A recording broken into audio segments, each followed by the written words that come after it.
അരക്കപ്പ് സാമ്പാർ പരിപ്പ് കഴുകി ഒരു കുക്കറിലോട്ട് മാറ്റി കൂടെ ആവശ്യത്തിനുള്ള വെള്ളം ഒഴിച്ചു. ചെറുതായിട്ടരിഞ്ഞ സവാളയും ഇഞ്ചി വെളുത്തുള്ളി ഒന്ന് ചതച്ചതും പച്ചമുളക് അരിഞ്ഞതും കറിവേപ്പിലയും കൂടി ഇട്ട് ഒന്ന് വേവിച്ചെടുക്കുക. അപ്പോൾ കുക്കർ അടച്ച് ഒരു 3 വിസിൽ കേൾക്കുന്നത് വരെ അടുപ്പിലോട്ടൊന്ന് വെക്കാം. ആ സമയം കൊണ്ട് നമുക്ക് ഈ മാവൊന്ന് നനച്ചെടുക്കണം. അപ്പോൾ 1 കപ്പ് ഗോതമ്പ് പൊടി എടുത്തിട്ടുണ്ട്. ആവശ്യത്തിനുള്ള ഉപ്പിട്ട് വെള്ളം കുറേശ്ശേ ഇങ്ങനെ തളിച്ച് നമുക്ക് ഈ മാവൊന്ന് നനച്ചെടുക്കാം.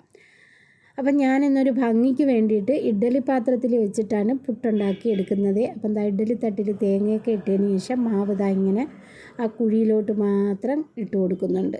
ഇനി അടച്ച് ഒരു 5 മിനിറ്റ് വേവിച്ചാൽ നമ്മളെ പുട്ട് അവിടെ റെഡിയാവും. ആ സമയം കൊണ്ട് നമുക്ക് ഈ പരിപ്പൊന്ന് താളിച്ചെടുക്കണം. അപ്പം നെയ്യാണ് ചേർക്കുന്നത്.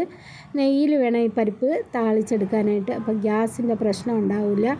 അപ്പം നെയ്യ് ചൂടായപ്പോൾ കടുകിട്ടു, വെളുത്തുള്ളി ചതച്ചത് ചേർത്തു, വറ്റൽമുളകും കറിവേപ്പിലയും ഇട്ട് മൂത്ത് വന്നപ്പോൾ സവാള അരിഞ്ഞതും ഉപ്പും ഇട്ട് ഒന്ന് വഴറ്റിയതിലോട്ട് തക്കാളി അരിഞ്ഞത് ചേർത്ത് വീണ്ടും ഒന്നുകൂടി വഴറ്റിയതിന് ശേഷം 1/4 ടീസ്പൂൺ മഞ്ഞൾപ്പൊടിയും 1/2 ടീസ്പൂൺ മുളക് പൊടിയും 2 നുള്ള നല്ല ജീരകത്തിൻ്റെ പൊടിയും ചേർത്ത് ഒന്നുകൂടി ഒന്ന് ഇളക്കി പൊടിയുടെ പച്ച മണം ഒന്ന് മാറി വന്നപ്പോൾ വേവിച്ച പരിപ്പ് അതിലോട്ട് ചേർത്ത് കൊടുത്തിട്ടുണ്ട്. ഇനി ആവശ്യത്തിനുള്ള വെള്ളം ഒഴിച്ച് കറി ഒന്ന് ലൂസാക്കിയതിന് ശേഷം പാകത്തിന് ഉപ്പൊക്കെ നോക്കി പോരാത്ത ഉപ്പ് ചേർത്തു. തിള വന്ന് ഇറക്കാൻ നേരം മല്ലിയില ചെറുതായിട്ട് കട്ട് ചെയ്തത് ചേർത്ത് ഇറക്കാം. അപ്പം നമ്മുടെ പരിപ്പ് കറി ഇവിടെ റെഡിയായി. കൂടാതെ പുട്ടും റെഡിയായിട്ടുണ്ട്.